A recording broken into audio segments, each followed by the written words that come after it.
Corn Flakes' bizarre origin story, an accident and moral purity. Have you ever wondered why corn flakes were invented? The real story is so much weirder and more fascinating than you could ever imagine. This isn't just about breakfast.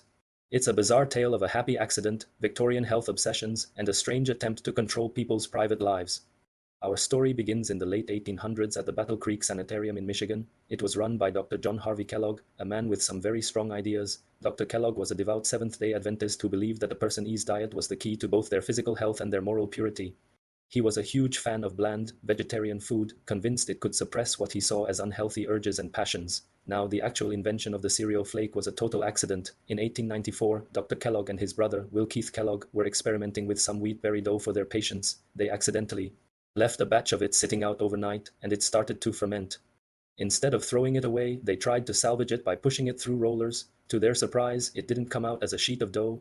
It came out as individual flakes. They baked these flakes and served them to their patients, creating a revolutionary new breakfast food. But here's where it gets truly shocking. The why behind the invention is what's so wild. Dr. Kellogg didn't just see this as a healthy breakfast. He actively promoted his new bland cereal, first the wheat flakes, and later the much more popular corn flakes, as a tool for moral control. He genuinely believed that spicy or flavorful foods stimulated the body and led to what he called impure thoughts and sinful behavior.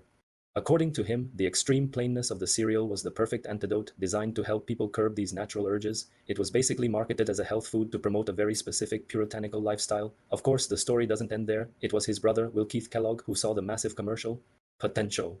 He eventually broke away, founded the Kellogg's company, and did something his brother absolutely hated. He added sugar to the recipe. That decision made corn flakes appealing to the masses and turned a bizarre health experiment into the global breakfast empire we know today. So next time you pour yourself a bowl, remember its strange journey from a sanitarium's kitchen to your breakfast table. Thanks so much for watching.